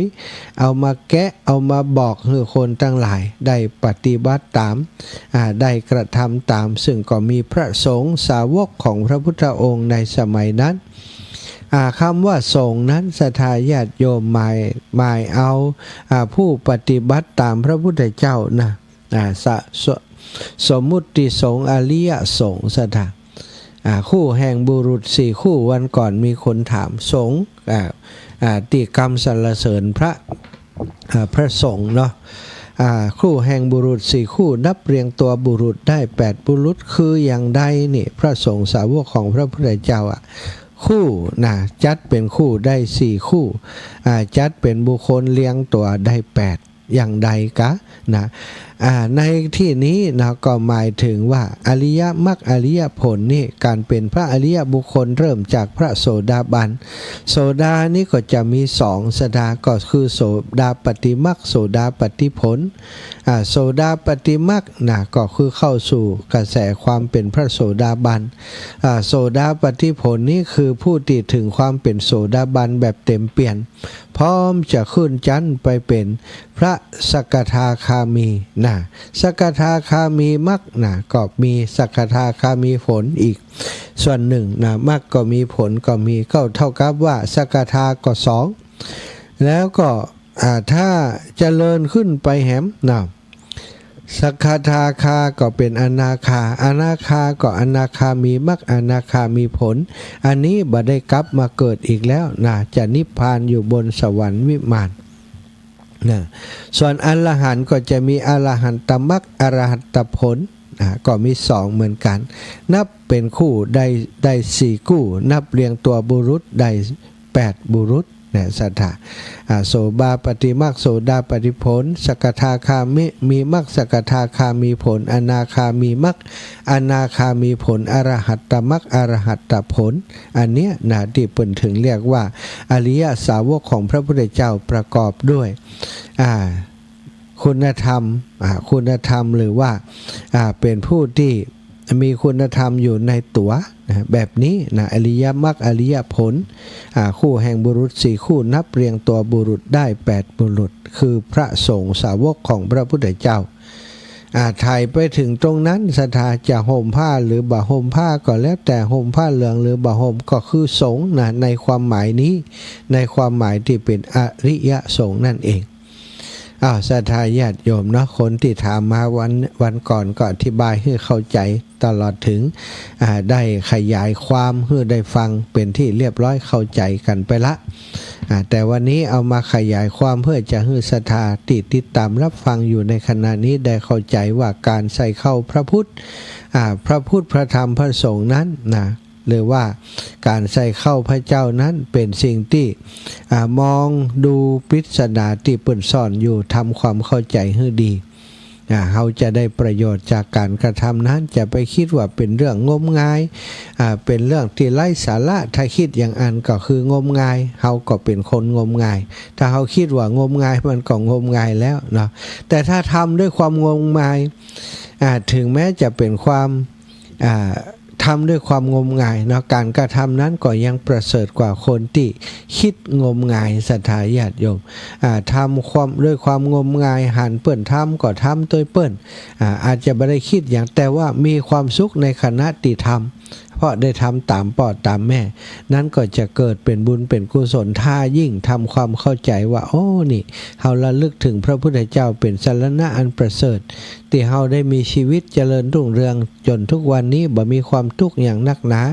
ก็เพราะพระพุทธเจ้าได้สอนธรรมจนยาวมาถึงเฮานี้นี่ถ้าเฮาคิดอย่างนี้ก็ยิ่งจะเกิดบุญเกิดกุศลครับหมู่เฮาท่านเจ้าทั้งหลายยิ่งกว่าการที่ทำโดย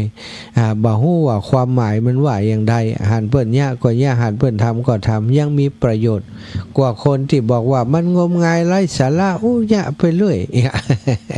คนอย่างนั้นนี่นอกจากบัตรธรรมแล้วนะนอกจากบัตรธรรมแล้วก็ยังห้ามผู้อื่นบ่ให้ทำแล้วความเข้าใจตัวก็เป็นความเข้าใจที่บัตรถูกต้องคำว่าวิถีพูดวิถีธรรมวิถีไทยเปิ้นทำไว้เพื่อจะให้เฮาได้ประโยชน์จากวิถีที่เฮาดำเนินอยู่นั้นทุกๆวันการใส่บาตรทำให้เฮาจิตใจอ่อนโยนทุกเช้าทุกวันศรัทธาญาติโยมคนที่เตรียมอาหารใส่บาตรอีปอยอีแม่ลองคิดดูกะเปิ้นจะมีความสุขใจอย่างใด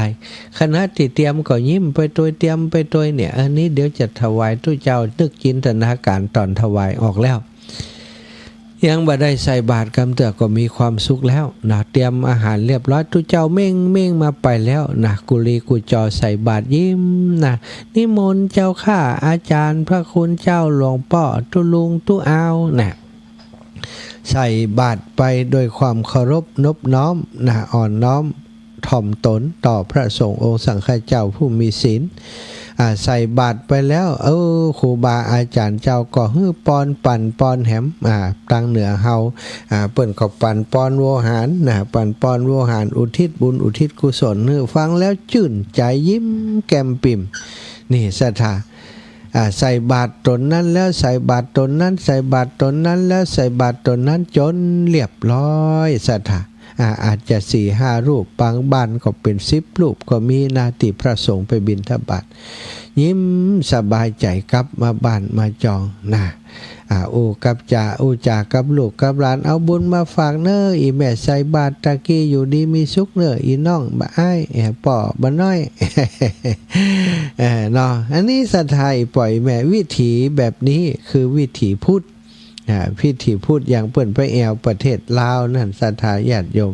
ทำไมคนนิยมไปแอวประเทศลาวเพราะเปิ้นไปหันวัฒนธรรมประเพณีวิถีชีวิตของคนลาว ตื่นเช้ามานี่ใส่ผ้าถุงนุ่งผ้าถุงนุ่งห่มแบบเรียบง่ายนะแต่งตัวมิดชิดแล้วไปยืนเข้าแถวกันรอใส่บาตรพระสงฆ์องค์สังฆเจ้าพอเปิดมาก็สาธุขึ้นหัวนิมนต์แล้วก็นั่งลงกับพื้นใส่บาตรสถาเป็นภาพที่งดงามนักท่องเที่ยวชอบมากนะเป็นภาพที่บ่ได้มีการบังคับนะคือมาถ่ายทำคืออย่างแต่เป็นวิถีชีวิตเป็นวิถีพุทธวิถีธรรมวิถีลาวนะที่เปิ้นทำกันแล้วเฮาไปแอวอำเภอสังขบุรีวัดของหลวงพ่ออุตตมะไฮไลท์ของเปิ้นก็คือสะพานมอญสะพานที่เฮาไปใส่บาตรกันสถาปัจจุบันที่สะพานเปิ้นว่ามันอันตรายนะกว่าอันคือยืนกันนักกว่าสะพานจะถล่มเปิ้นก็ใส่อยู่ตั้งลุ่มนะแต่ว่ามีบางวันที่เปิ้นอนุญาตสำหรับที่ใส่บนสะพานก็เป็นอัตลักษณ์เป็นเอกลักษณ์ของสถานที่แห่งนั้นไปหลายคนเดินทางท่องเที่ยวไปถึงที่สังขบุรีไปที่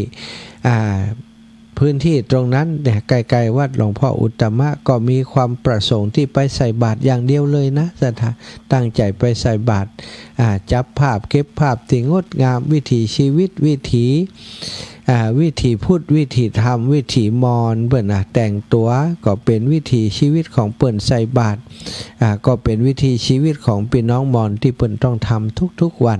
ทุกๆเจ้าก็เหมือนของเฮาทั้งหลายแต่เปิ้นรวมกลุ่มกันทำเนาะแต่หมู่เฮานี่ก็อาจจะแยกกันอาจจะบ่รวมกันหน้าบ้านไผ่หน้าบ้านมันก็ยังเป็นวิถีที่ดีที่น่าพอที่น่ามองเกิดคุณเกิดประโยชน์กับผู้ที่กระทำและสำคัญก็คือพระสงฆ์ผู้เป็นผู้รับผู้ให้ก็คือทายกไทยติกาปฏิฆาหกก็คือพระสงฆ์องค์สังฆเจ้า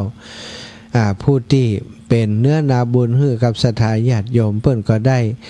รับอาหารบิณฑบาตได้ไปฉันไปบริโภคเกินกำลังกายเกิดกำลังใจมีจิตใจที่จะสู้กับงานกับการเผยแผ่พระพุทธศาสนาต่อก็โดยอาศัยการดูแลอุปถัมภ์จากศรัทธาญาติโยมทั้งหลายอันเนี้ยศรัทธามันเป็นวิถีชีวิตของเฮาที่มันประกอบไปด้วยเรื่องที่จะทำให้เกิดบุญเกิดกุศลการใส่บาตรนั้นก็คือวิถีอย่างหนึ่งแล้วก็ถ้าวันพระวันศีลก็ไปวัดไปวาศรัทธาก็ไปทำบุญตักบาตรให้เหมาะไปใส่บาตรที่วัดพระคุณเจ้าพระสงฆ์องค์สังฆเจ้าเจริญพระพุทธมนต์เจริญพระพุทธมนต์สวดพาหุงสวดถวายพรพระได้ใส่บาตรได้ฟังธรรมได้รักษาศีลได้แผ่เมตตาได้ปฏิบัติศรัทธาอันนี้ก็เป็นวิถีเหมือนกันวิถีที่ทำให้ก่อให้เกิดบุญเกิดกุศลถ้าเฮาบ่มีวิถีแบบนี้ศรัทธามันเป็นเรื่องที่ยากที่จะทำให้เฮาเดินเข้าวัดเข้าว่าเดินไปหาบุญหากุศลในวิถีพุทธจึงมีประเพณีสิ่งต่างๆเหล่านี้ที่เป็นวิถีทำให้เฮาได้เข้าใกล้วัดวาใกล้ศาสนาได้ทำบุญสุนทรทานได้กินได้ทานทุกช่วงเวลาของชีวิตเนาะยิ่งช่วงเป็นการเข้าพรรษาก็ยิ่งจะได้มีโอกาสทำบุญได้ปั่มเพ็งได้อุปถัมภ์ครูบาอาจารย์พระสงฆ์องค์สังฆเจ้านักขึ้นแล้วก็ออกพรรษาออกพรรษาลาพระเจ้าอย่างบัดเดียวนี้ศรัทธาอีป่ออีแม่ตั้งหลายเฮาก็มีโอกาสได้ร่วมกิจกรรมอันเป็นวิถีพุทธวิถีธรรมวิถีไทยด้วยการทำบุญทอดกฐินซึ่งเป็นประเพณีที่สืบต่อมาเป็นพุทธบัญญัติเป็นพุทธานุญาตของพระพุทธเจ้าอนุญาตคือพระสงฆ์ออกพรรษาแล้วได้รับอานิสงส์ของการจำพรรษา3 เดือนได้รับผ้าไตรหรือว่าผ้ากฐินนั้นศรัทธาได้มาใจนุ่งใจห่มมาพลัดเปลี่ยนกับผ้าที่มีอยู่เก่าที่ชำรุดแล้วอันนี้คือสิ่งที่เป็นวิถีชีวิตของชาวพุทธโดยทั่วไปโดยเฉพาะชาวพุทธเมืองไทยเขาจะหันว่าออกวัดศาลาพระเจ้าแล้วแฮม1 ค่ำแฮม1 ค่ำเดือนเกียงจนถึงขึ้นขึ้น15 ค่ำขึ้น15 ค่ เดือนนี้นะนี่ก็ใกล้แล้วนี่แต่กี้ว่าแฮมอีลูกขึ้นกันเนาะแม่นก็ขึ้น ขึ้น8 ค่ำขึ้น8 ค่ำเตดตั้งทำหลวงตะกี้สุมาเตอร์อูพิษไปว่าแฮม8 ค่ำขึ้น8 ค่ำเดือนนี้เนาะก็แฮมบากี่วันจะหมดแล้วนะวันที่5นี้ก็ขึ้น15 ค่ำเดือนนี้สถาก็หมดแล้วเดือนยี่เปงก็หมดแล้วสำหรับกฐินทุกปีก็จะหมดเดือนยี่เปงนี่แหละวันสุดท้ายสถาอีปอยอีแม่ทั้งหลายอันนี้มันเป็นวิถีของชาวพุทธเฮานอกจากเป็นวันสุดท้ายของกฐินนะก็ยังเป็นวันที่ลอยกระทงเนาะลอยกระทงนั้นนะแต่ละติละแห่งก็มีประเพณีแตกต่างกันไปนะแต่โดยสรุปรวมแล้วนะวันลอยกระทงเป็นวันพระเปิ่นก็ไปวัดไปวาบางที่บางแห่งตานกรมสายตานกรมไฟตานอะไรยังต่างๆแล้วก็ทำบุญลอยเคราะห์นะลอยไปกับกระทงมีการจัดประกวดประขันนางนพมาศนะคนที่กิริยามารยาทเรียบร้อยนะแบบชาวพุทธแบบวิถีพุทธนะได้เป็นนางนพมาศนี่ศรัทธาญาติโยมก็เป็นกิจกรรมที่เปิ่นจัดเนาะในช่วงลอยกระทงก็มีกิจกรรมอย่างนี้นี่คือสิ่งที่มันเป็นวิถีที่เปิ่นผูกไว้กับวัฒนธรรมประเพณีเฮาทั้งหลายนับถือสิ่งต่างๆเหล่านี้ตามวัฒนธรรมประเพณีเป็นวิถีธรรมวิถีไทยของเฮาเกิดประโยชน์เกิดเป็นบุญเป็นกุศลศรัทธาทุกกิจกรรมที่ทำนั้นทำให้เฮาได้มีโอกาสทำบุญสละทรัพย์สินของเฮาอย่างกฐินเนี่ยสละทรัพย์สินเป็นเจ้าภาพกฐินเป็นเจ้าภาพผ้ากฐินเป็นเจ้าภาพโน่นนั่นนี่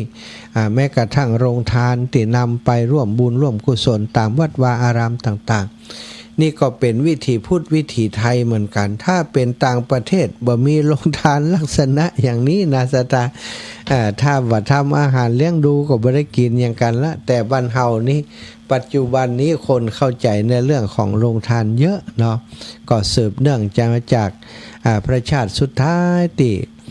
พระเวสสันดรได้ฮื้อมหาทานสถาได้ถวายทานตั้งแต่ทรงได้ประสูติมาเนาะเป็นทารกน้อยๆก็ได้ฮื้อทานแล้วพอยิ่งได้ขึ้นมาครองราชย์ก็ยิ่งเปิดโรงทานนักขึ้นมาทำบุญทำทานตลอดไปขออย่างก็ฮื้อโมดนะอันเนี้ยนะก็เป็นวิธีทำให้เฮาได้หันว่าคนดีในวิถีของชาวพุทธก็คือคนที่มีจิตใจดีงามมีความเสียสละนะสั่งสมยังทานบารมีอยู่อย่างต่อเนื่องอันเนี้ยศรัทธาอีป่ออีแม่ตั้งหลายถึงได้บอกว่าเฮาเป็นชาวพุทธต้องอยู่ในวิถีของความเป็นพุทธเพราะถ้าเฮาอยู่ในวิถีความเป็นพุทธนะเฮาก็จะถูกดูดกลืนโดยวิถีพุทธนี้ทำให้เฮาได้บุญได้กุศลแบบที่มันเกิดขึ้นโดยธรรมชาตินะเกิดขึ้นโดยธรรมชาติตื่นเช้ามาได้ใส่บาตรก็ได้บุญแล้วได้ใส่ข้าวพระเจ้าก็ได้บุญแล้วนะเอาบุญมาแบ่งปันให้ลูกให้หลานก็ยิ่งได้บุญวันนั้นทั้งวันบางคนนะใส่บาตรแล้วก็ดีใจแต่ว่าวันใดที่บ่ได้ใส่บาตรมันหมองมันบ่ม่วนนะมีโยมแม่คนหนึ่งบ่ก่อนนี่โอ้ลำบากเลี้ยงลูกคนเดียวใครใส่บาตรตึงบ่ได้มีโอกาสใส่แจ้งมาบ่เจ้านี่หัวมุนกุนสุกนะไปหาหนอนนางหางไม้อยู่ในแพะในป่าฝนตกนี่น้ำตาหูน้ำฝนหูบ่หูเหงื่อก็บ่หูไหลร่วมกันไปน้อยใจตัวเก่าเกิดมาทุกข์มาจนพอบ่ได้ทำบุญเปิ่นเข้าวัดเข้าวาตัวเข้าป่าเข้าแพะน้อยใจนะพอลูกเต่าเปิ่นใหญ่หน้ากาบานจบการศึกษามีงานทำลูกก็เป็นคนกตัญญูถามแม่ว่าแม่ต้องการอะไรอย่างที่สุดในชีวิตบัดเดียวเขาประสบความสำเร็จแล้วนะลูกได้ทำการทำงานแล้วแม่ก็บอกว่าแม่ความสุขของแม่คือตื่นเช้ามาได้ใส่บาตรก็พอใจแล้วศรัทธาตั้งแต่หันมาลูกก็ได้อุปถัมภ์แม่เปิ้นเอาตังค์ซื้อกับข้าวกับปลาขนมนมเนยมาใส่บาตรทุกวันมีอยู่ช่วงหนึ่งแกบอกว่าช่วงนี้อีแม่ถ้าบ่ได้ใส่บาตรฝนตกอีแม่หนาวอีแม่ออกมาบ่ได้ เอาไปเอามาไปวันใดก็หันวันนั้นทุกวันอ้าวในว่าบ่ใส่อีแม่งง่อมถ้าบ่ได้ใส่บาตรมันถึงมีความสุขถึงมีคุณค่าชีวิตนี้ ใส่บาตรทุกวันต่อทุกวันนี้ก็ยังหันเพิ่นอยู่แต่ไปบิณฑบาตเนี่ยศรัทธามันเป็นวิถีถ้าเกิดเฮาใจชีวิตยึดโยงอยู่กับวิถีเหล่านี้เฮาก็จะมีความสุขในชีวิตทุกวันเนาะอย่าได้หนีห่างไกลในวิถีพุทธวิถีธรรมวิถีไทยของเฮาปาลูกปาหลานให้ได้อยู่ในวิถีของเฮานี้นะมีกินมีตานมีงานบุญงานกุศลอย่าลืมปาลูกปาหลานไปสัมผัสกับวิถีชีวิตเหล่านี้ตัวจนเมืองของเฮาปัจจุบันนี้ลูกหลานบ่ค่อยใส่ใจในวิถีชีวิตเหล่านี้แล้วเฮาก็บ่ได้ปลูกฝังลูกหลานเนาะอาตมาไปหันเป็นน้องไตก็ดีเป็นน้องบนเขาบนดอยเผ่าต่างๆที่มึนนับถือพูดไปวัดไปว่าปาลูกปาหลานไปกันทึดๆนะบ้านเฮานี่บ่ค่อยหันละอ่อนไปวัดเนาะเนี่ยอย่างใดเหอวิถีพุทธวิถีธรรมวิถีไทยแบบเก่าโบราณมันกลับมาเป็นประโยชน์กับเฮาและลูกหลานต่อไปศรัทธาญาติโยมก่อนจะหมดเวลาเนาะก่อนจะเปิดสายนั้นขอประกาศประชาสัมพันธ์งานของวัดบรรพตสถิตจิมเนอร์ วันที่31วันนี้29วันพุธ30เตรียมงานวันสุดท้ายนะอาตมาออกจากวัดไป 3-4 วันแล้วนะท่านอาจารย์ใหญ่พระมหานพดลสุวรรณเมธีถ้าจะจมในใจอยู่ ไปช่วยงานคนอื่นที่ติ๊กกฐินตัวพุทธมานี่แล้วบ่แย่อย่างเตะก้ายเนาะพรุ่งนี้จะต้องเตรียมประดับประดาตกแต่งสถานที่ภายนอกวันนี้อาจารย์เบิ่นจัดสถานที่สำหรับประกอบพิธีในศาลาเป็นที่เรียบร้อยแล้วสถานเก้าอี้เก้าอย่างเรียบร้อยหมดวันพรุ่งนี้อาตมาก็จะดูโครงสร้างต่างนอกเพียวพัดปัดกวาดต่างๆเนาะเพราะวันที่31จะมีกฐินก็อูเอิญเจิญจวนสถานพี่น้องต่างลำปางของเฮาอยู่บ่ใกล้บ่ไกลกันที่ไหนก็ใดก็มาร่วมบุญร่วมกุศลด้วยกันเนอะพี่น้องต่างที่อื่นต้อยเชียงใหม่เชียงรายพะเยาเป็นน่านคุณโยมธนกรนะธนกรอนุภานะอัมพูนอย่างก็อัมพูนสุกะ อัมพูนอัมพรพูนเนี่ยอย่างสักอย่างเนี่ยเนาะไกลๆแถวนี้แหละจะเดินทางมาร่วมตัวจะเอาโรงทานมาออกโรงทานตัวขอบคุณเนอะคุณโยมสองสามีภรรยาคุณโยมธนกรคุณโยมดนุภาสองสามีภรรยานี่เป็นผู้ที่มีบุญร่วมกันเนอะเป็นมีผู้มีบุญร่วมกันอยู่ด้วยกันมีความสุขเนาะฮักกันแล้วก็ไปไหนก็ไปด้วยกันมีความเข้าอกเข้าใจกันปากันมาแหมละวันก่อนก็มาตั้งทำหลวงตัวนี่ก็จะมาตานกฐินตัวเก่งใจเปิ่นเดินทางมาไกลถึงเมืองน่านแต่เก่งใจก็ดีใจตัวนั่นแหละเนาะเปิ่นจะมาหาก็ดีใจวันที่31เจ้าเปิ่นจะมาถึงนี่เนาะก็เดินทางประมาณ 3-4 ชั่วโมงกว่าจะมาถึงลำปางยินดีต้อนรับเนอะศรัทธาพี่น้องตั้งพะเยาเนาะบ้านห้วยบงวันที่2อาตมาภาพจะไปร่วมบุญกฐินกับป่อเนตรและวัดศรัทธาวัดห้วยบงเนาะอำเภอเมืองจังหวัดพะเยาซึ่งเปิ้นมีกฐินสามัคคีเพื่อจะสมทบทุนสร้างวิหารหลวงของเปิ้นตอนนี้ก็ได้ลงมือเริ่มต้นในการก่อร่างสร้างแปลงแหมสัก2 ปีก็ถ้าจะได้หันและวิหารหลังงามของวัดห้วยบงวันที่2จะไปแอวหาเนอร์ป่อเนตรแล้วก็สถาพี่น้องตังห้วยบงที่ฟังรายการอยู่พี่ต้องตังเมืองพานพี่น้องตังพะเยาไปแอวหาการเนอร์สาวแม่ตำโลนะยังมีอยู่ก็ปลาส้มแม่ตำนี่ โยมแม่ยังก็อยู่แม่ตำเนี่ยมาแวะหาแม่จิมนาอินะอยู่ใกล้วัดยังหู้จำมาได้แล้วเนี่ยโทรหาจิมเนอร์จะไปวันที่2นี่แล้วปาศรัทธาจากลำปางไปประมาณสัก 2-3 ตู้เนาะไปแอวแสวงบุญด้วยกันแล้ววันที่4นะ3-4นี่ขึ้นไปเมืองฝางคุณโยมกนกพิชัยนาร้านนานาพันธ์อำเภอฝางบ้านห้วยงูในสถาพี่น้องห้วยงูในแล้วก็ครูบาอาจารย์เปิ่นจะมีกฐินสามัคคีในวันนั้นวันที่4 วันที่3อาตมาเดินทางก็ไปแอวเมืองฝางสักคืนนึงวันที่4ทำบุญแล้วก็กลับเนาะวันที่5นะบันฟ่อนนะบันฟ่อนไกลๆนี่เนาะบ้านอื่นแถมเนาะจะหลายตีหลายแห่งแต่อาตมาถ้าจะมีโอกาสได้ไปที่บันฟ่อนก็บ่ไกลกันเนาะศรัทธาญาติโยมต่างบ้านฟ่อนก็ห้อมบุญมาบ่อยมากแล้วปีนี้เกิดจริงๆแล้วอาตมาเกิดวันที่5เดือนพฤศจิกาแต่ว่าเป็นวันสุดท้ายของกฐินแล้วก็เป็นวันลอยกระทงเลยบ่สะดวกที่จะทำบุญในวันเกิดก็เลื่อนเกิดไปเกิดวันที่9 จะไปทำบุญวันที่9เดือนพฤศจิกายนนี้เนาะเพราะว่าอายุเป็นเลขขี้เปิ้นว่าท่านอาจารย์เนี่ยอย่างเห็นน้อยเน้อศรัทธาญาติโยมเปิ้นจะสืบหุลาจะตายอย่างฮื้อเนาะก็ทำไปเพื่อเป็นวิธีพูดเหมือนกัน วิธีพูดวิธีทำวิธีไทยทำไปฮื้อ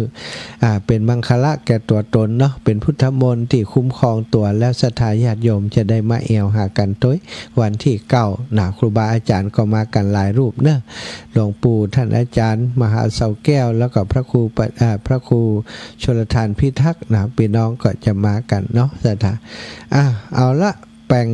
ปันศรัทธาญาติโยมได้โทรเข้ามาเนอะ080884173080884417เนาะตะกี้โยมป่ออย่างก็โยมป่อวันจักคำ86ปีไล่อ้อยแม่ใจตะกี้เปิ่นโทรมาและอาตมาบ่ได้รับสายเปิ่นออกอากาศตอนนี้ขออนุญาตโทรกลับไปหาเปิ่นเนาะเปิ่นจะได้โอกาสในการอูจาเนอะป้อนนานหวันจักคำอายุ86ปีบ้านอยู่ตังพะเยาอีป้อรับได้เลยเนอะแล้วว่ารับแล้วแหมตุ๊ดเดียวปิดเลย2 3เปิ่นถ้าจะรับแล้ว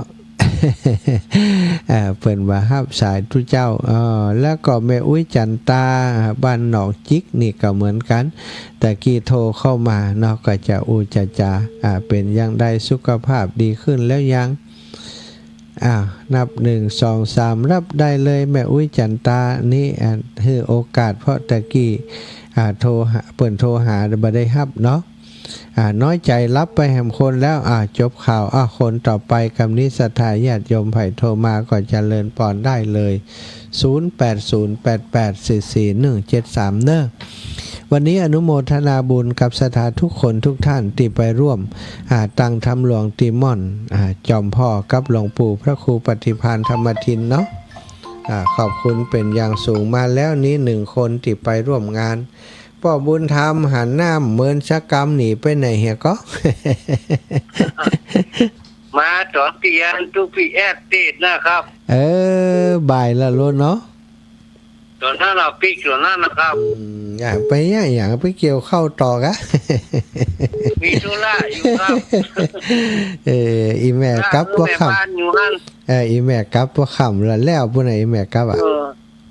แม่รัตนาอยู่หันเต้าข้ามเต้าแล้วไอ้เนี่ยใจ